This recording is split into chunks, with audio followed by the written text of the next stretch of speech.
Hey guys, this week's podcast features Vickey Parker, co-owner of the English Pork Pie Company. We visited Vickey at their factory, talked about the start of the company, expats looking for pies, and their plans for the future. Let's get to it. Well, I wanted to congratulate you on the award in the Telegraph, the best pie shop in the world. That was in 2012, I believe. Yeah, it was. Yeah, best British shop in the world. Yeah. Well, in America, then it went on for the World Award. Yeah, that's pretty big. Yeah. And then I saw that you guys were mentioned in the New York Times article too. Yeah. She, I think she found. The lady, the food editor, found us around about I think it was the Queen's Jubilee. Okay. And she just listed us as a place to get British food for breakfast. Oh, for a celebration or something like that? Yeah. And then she said she'd like to do a follow-up article. Wow. So we just sent her some pies and she loved them. And that's awesome. Wrote the article and we've had huge amount of people find us from that. Yeah, have you guys just blown up since? Yeah. The orders were just non-stop since the article hit. It was just order. We're still backed up with them now. Wow. Well, that's a good thing. Thing to have. Yeah. Yeah. I mean, a lot more. It's not just the British that found us. Mm-hmm. We just got a lot of Americans that have found us as well from that. Yeah. And they just want to try it just because it was listed in the New York Times. That's really cool. And they're like, I want to order one of those pies that was in the New York Times. Okay. They're not too sure what it means, but they're like, yeah, I'll try one. Yeah. Yeah. That's awesome. I came down here, I think a year ago, and we shot a little video of the place. And you had just moved into the location here. Yeah. It's probably been a good year since you've been here or so? Yeah, about 18 months now, I think. Okay, yeah. How has it been going into this bigger facility? Have you guys been able to up the volume and everything, or? Yeah, we've been adding more machineries, tweaking things, and looking to expand new pies. Yeah. And then slowly kit out the factory. I mean, it's a big factory and it takes a lot of maintenance and kitting out and sorting out problems. But we're getting there, and there's a few things that we'd like to do with the building and the land eventually. Yeah, I like how you guys set up the little shop in here, with where somebody can come in and grab a couple pies on the go and everything. Yeah, like that. People could stop in, grab fresh pies or a hot pie, or take frozen pies home and eat them when they want at home. I've done all of those things. Yeah, they're good as a snack just to warm up and eat. And then we'd like to improve the shop as well and have picnic benches outside as well, so you can sit outside and have lunch because we're not too far away from downtown. Yeah. How has the Buffalo side of the business grown over the last couple of years? Because you started back in 2008, correct? Yeah. Okay. Yeah. And that was in West Seneca, I think I read? Yeah, West Seneca, in a little tiny place there. Yeah. And pretty much the majority of that was all out of state. Okay. With a few expats and that found us. Yeah. And then it's progressively been growing from there. Nice. Then we moved to Cheektowaga, to a bigger place, and more people started finding us. Mm-hmm. And then we're in this building now, but we're not going to move from here. This is our final one. Yeah. We've got plenty of room and land. Yeah. Now we ship a lot out still. Yeah. But then we're getting more local as well. Yeah. More and more people are finding us, especially just the local Buffalonians wanting to try something different. Yeah. I mean, when I found out about this, I had never even really heard of pork pies or any of that. I mean, I had seen it maybe on TV, but not locally. I couldn't even think of a place to buy it. So so I mean, people try it and like it, so it's good. And then in Australia, New Zealand, and South Africa, it's all meat pie culture. Nice. And America isn't. It's fruit pies, so just trying to change that a little bit. Yeah, not a lot of savory pies are very familiar here. Yeah, so we're just trying to change that up a bit. Yeah. Have you guys been making your way into some of the local supermarkets and things like that, or trying to? Or? Yeah, we're working on that. Hopefully, we should be. We're in a few places like Federal Meats. Oh, okay, yes. And I think I saw you in Premier Gourmet. Yeah, Premier Gourmet. Lexington Co-op now have a couple. We just did a demonstration over there. Nice. The other weekend, and it went really well. Oh, that's cool. And then we're just trying to get into more like local places, like local bars. Yeah. Because what's better than a pint and a pie at a bar? So. And plus, like, if you guys are, if giving them frozen too, like they don't really have to do too much. No, they just have to heat it up and serve it, basically. So yeah, we've got a few bars on board so far, and it's going really well. So we're just trying to expand that. Nice. And get into a few more little avenues, like Sweetness 7 as well. They do the pork pies. Okay, and it's going quite well for them as well. Very cool. That's awesome. Yeah. So I guess to start a little bit at the beginning of the whole pork pie empire that started. So you and Damien are not from Buffalo. No, we're both from England. Yeah. I'm from Staffordshire, near the centre of the country. Okay. Damien's from Yorkshire, up north in the country, but I lived in that area, Yorkshire as well, so my accent's a bit mixed with that as well. I see. But yeah, he used to be a gamekeeper in England. Okay.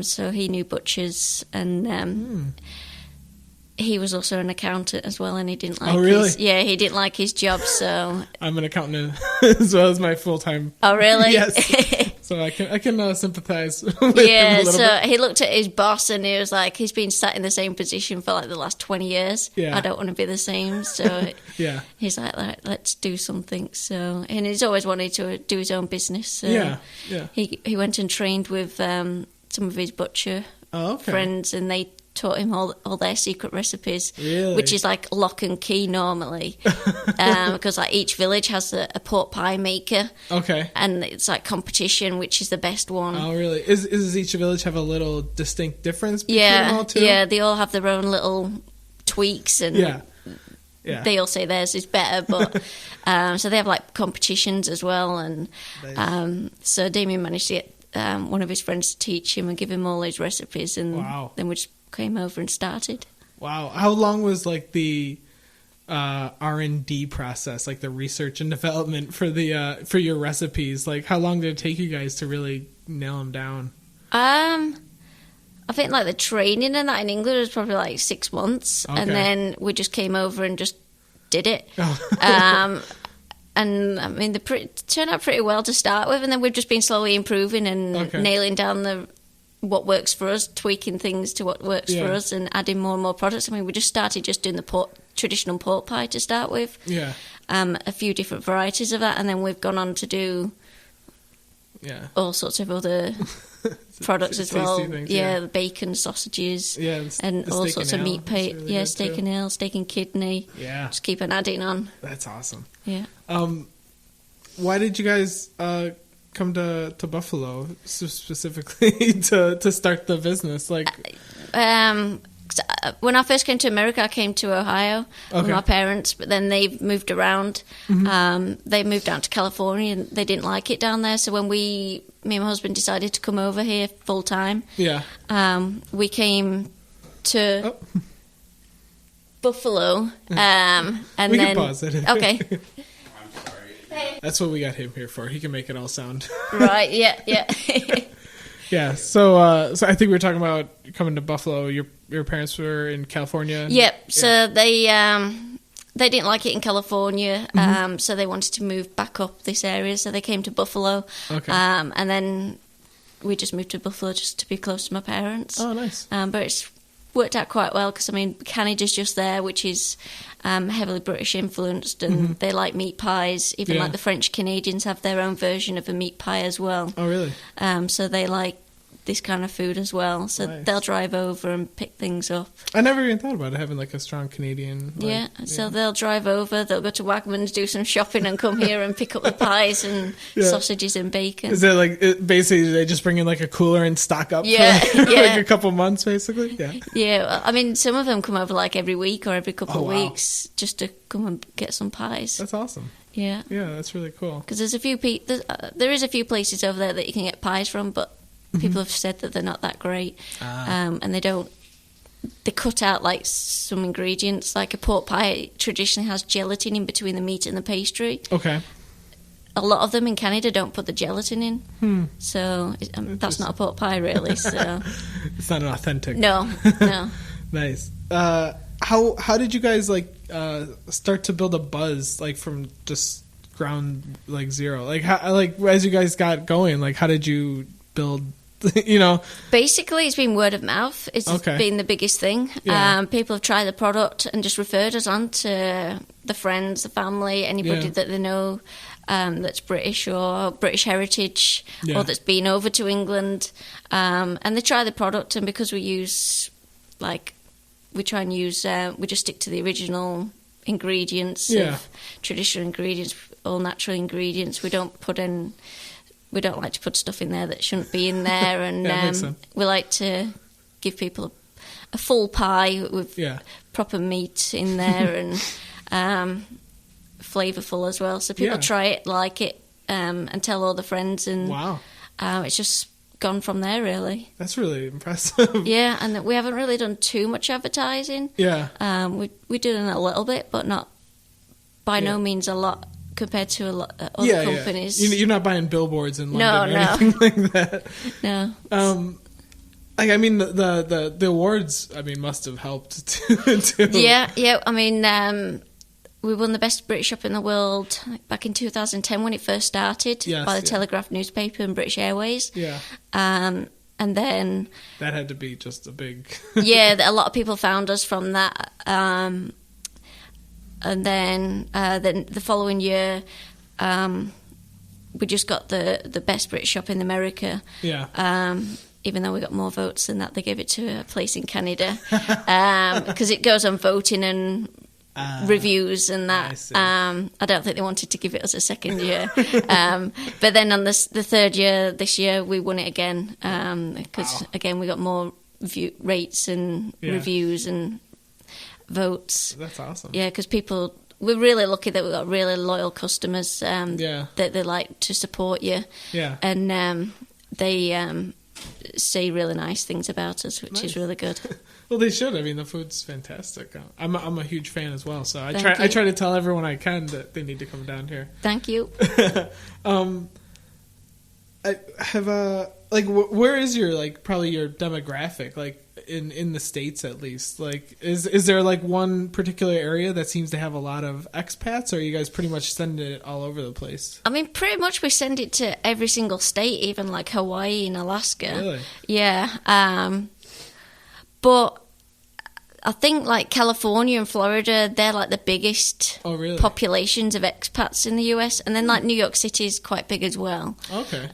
But pretty much we send it every single state. That's awesome. Every day. So I wouldn't say there's any hot spot really. Okay. Yeah. Do you still get locations where you're huh? Really? yeah. When they're coming from Hawaii and Alaska, you think, wow. It's a funny place for Brits to move to, but they do. So wow. And you also sound I know Australia and New Zealand was we get Australian customers and New Zealand, South African customers ordering as well, and then just regular Americans as well, either just because they want to try something new or they've got the British heritage, or they've just been over there on vacation and they missed that food that they tried over there. So, because I mean, I had a lady that they went over to England for a honeymoon, and they had Cornish pasties, and they just wanted to find Cornish pasties again, and they Googled us and found us. So, nice. Yeah. I could see that. Yeah. How long have you and your husband been in the States now? 4 years now. 4 years? Yeah. Are there foods that you guys miss from back in England, or do you guys still have gravies? I mean, basically you get to make... Yeah, we'll make most of it. But yeah, fish and chips and proper curries. Yeah. Yeah. But eventually we'd like to do our own fish and chip shop and do more curry pies. Oh. Some spicy ones. That would be... Yeah. I'm all for that. Yeah. I never actually knew how...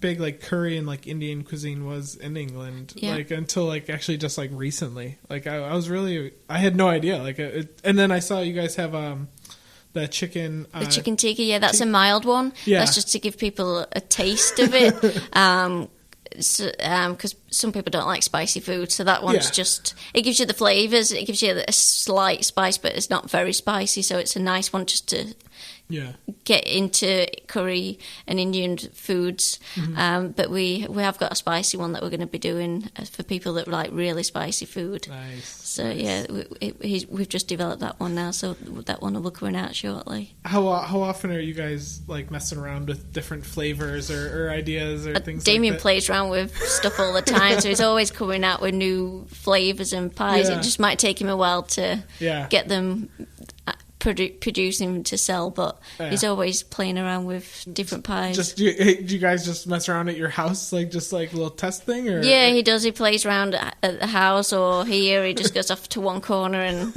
gets some seasonings and spices and just plays around. Nice. I because last year I think I saw the buffalo chicken was like kind of like a little local nod. Like, that one's there and should be going to some stores. Oh, nice.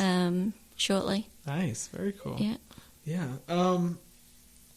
So when you guys moved here, I remember reading like a Buffalo Rising article. Yep. And you kind of just alluded to that. You kind of had like grand ambitions for this area. Yeah. But I read that you guys almost actually moved to Ohio too. Yeah. How close was the decision between going to Ohio or coming here? Did it come down to like the last? Pretty much, yeah. We were without a building for like a month. Oh wow! Because we had to move out of our old building because we outgrew it. So we arranged to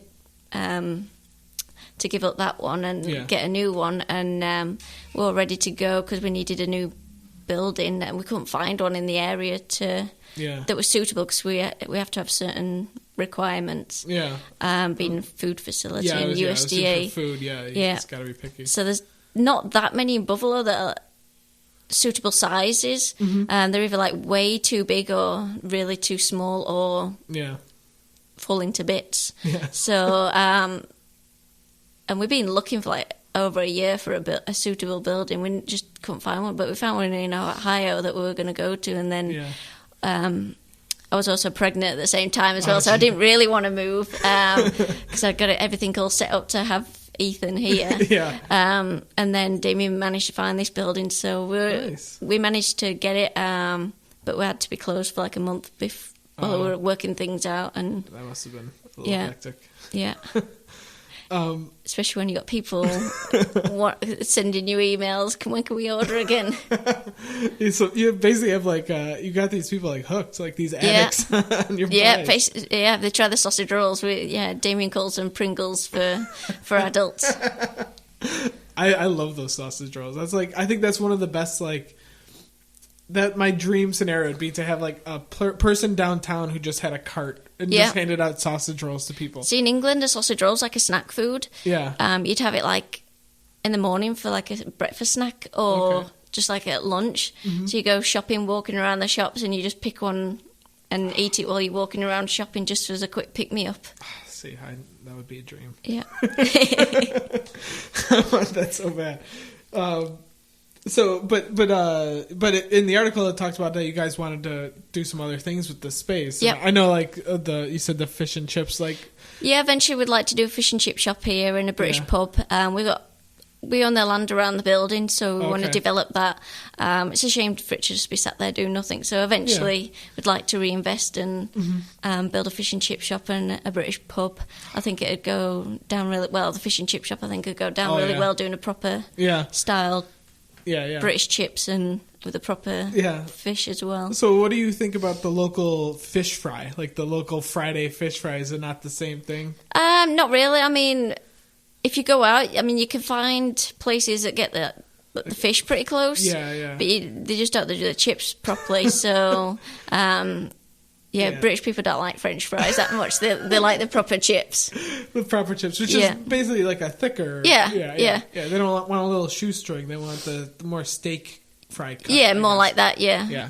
That's what we're used to. So I see. Yeah. I've never had a proper fish and chips. I went somewhere in Toronto, but it wasn't that great. Right. But it seems like every Buffalonian would love deep fried fish with really good chips. Yeah. It just, I don't know. And then when we do it, we'll import the whole thing over from England, so you get the proper thing and do it authentically as well. Yeah. I mean, so like going forward, like, do you guys have more plans for like the selection of what you guys are carrying? Like, do you want to continue to grow like what you ship out, or I mean, yeah, I mean. It seems like every time I hear about you guys are like expanding or doing something more. Like, I don't know if there was a time where you're just like, all right, let's just sit and let's catch up to this, or are you guys always constantly going? Always constantly going. Yeah, we're always trying to think of new avenues where the pies can fit, because it's just something that's really big in the UK. Africa, South Africa, Australia, and we just want to. How can we get that in the US as well? Because we have noticed that meat pies are becoming more and more popular in the US. Yeah. So we just want to make sure you're meeting the demand. Yeah, meeting the demand and giving people what pie should taste like. Yeah. Giving them varieties and not just the regular pies that you can get in the supermarket now. Yeah. Just your chicken and veg, just giving them variety and just a higher class, nice, more tastier pie. Have you noticed with the shop here? Like, have you noticed Buffalo has a surprising amount of expats? It does. Yeah. Yeah. I mean, when we first moved to Buffalo, we thought we're going to be like the only ones here. Being British, but there's surprisingly a lot of British people. I mean, HSBC brought over a lot. Yeah. And then there's a few other companies in the area that bring over British people. Yeah. So there must be at least 300 British families just in Buffalo. Wow. And the surrounding area. They must just lose it when they come in here. Yeah, and we're still finding new people in the area that never knew about us. Oh, really? Yeah. That's awesome. So they come down and yeah. I think that pretty much covers everything that I wanted to talk about. Vicky, thank you so much for taking some time out of your busy schedule and painting and all the other stuff that's going on here for talking to me. But I really appreciate it. Yeah, thanks for coming down. Yeah, and keep up the good work. I cannot say it strong enough that I am a huge fan of your guys' work. So thank you. Everyone should come down here and grab a pie. Thank you.